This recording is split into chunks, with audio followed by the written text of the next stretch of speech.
पवित्र शास्त्र बायबल वाचन कार्यक्रम कलसेकरास पत्र अध्याय 3 मराठी. कलसेकरास लिहिलेले पत्र अध्याय 3. कलसेकरास लिहिलेले पत्र अध्याय 3. ख्रिस्ताबरोबर पुनरुत्थित होण्याचे परिणाम. ख्रिस्ताबरोबर पुनरुत्थित होण्याचे परिणाम. यास्तव तुम्ही ख्रिस्ताबरोबर जर उठविले गेला तर ख्रिस्त परमेश्वराच्या उजवीकडे जेथे बसला आहे तेथल्या वरील गोष्टी मिळवावयाचा प्रयत्न करा. वरील गोष्टीकडे मन लावा, पृथ्वीवरील गोष्टीकडे लावू नका.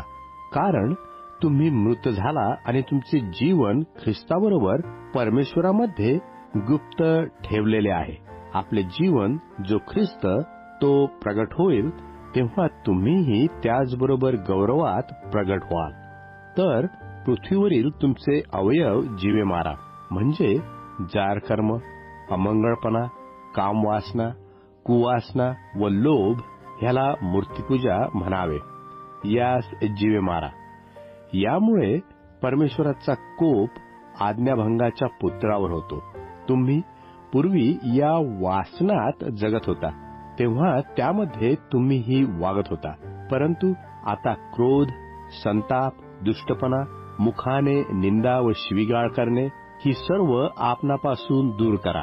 एकमेकाबरोबर लबाडी करू नका, कारण तुम्ही जुन्या मनुष्यास त्याच्या कृतीसुद्धा काढून टाकला आहे आणि जो नवा मनुष्य त्यास अस्तित्वात आणणाऱ्याच्या प्रतिरूपाप्रमाणे पूर्ण ज्ञानात नवा केला जात आहे त्याला अंगी ल्याला आहात.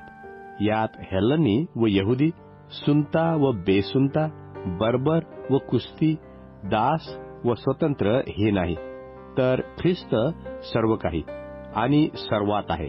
तुम्ही परमेश्वराचे पवित्र व प्रिय असे निवडलेले लोक आहात. म्हणून करुणायुक्त हृदय, ममता, नम्रभाव, लीनता, सहनशीलता ही अंगी धारण करा. एकमेकाचे सहन करा आणि कोणाविरुद्ध कोणाचे गाऱ्हाणे असल्यास आपसात क्षमा करा.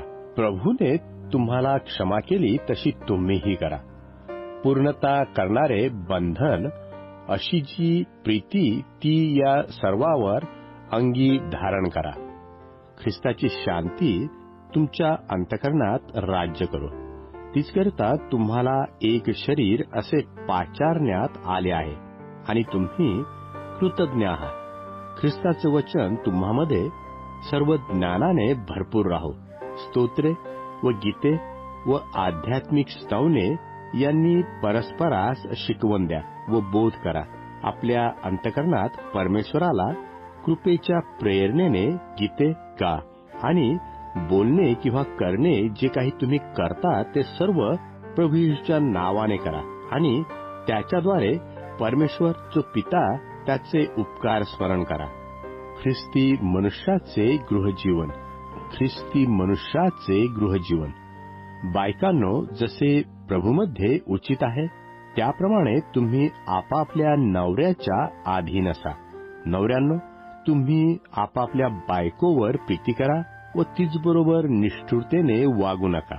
मुलांनो, तुम्ही सर्व गोष्टीत आपल्या आईबापाची आज्ञा माना, हे प्रभूला आवडते आहे.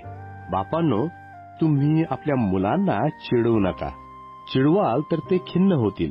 दासांनो, तुम्ही सर्व गोष्टीत आपल्या व्यवहारातल्या धन्याच्या आज्ञा माना.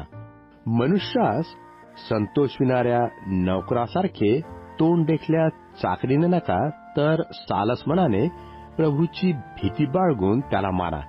आणि जे काही तुम्ही करता ते मनुष्यांसाठी म्हणून नका, तर प्रभूसाठी म्हणून जीवे भावे करा.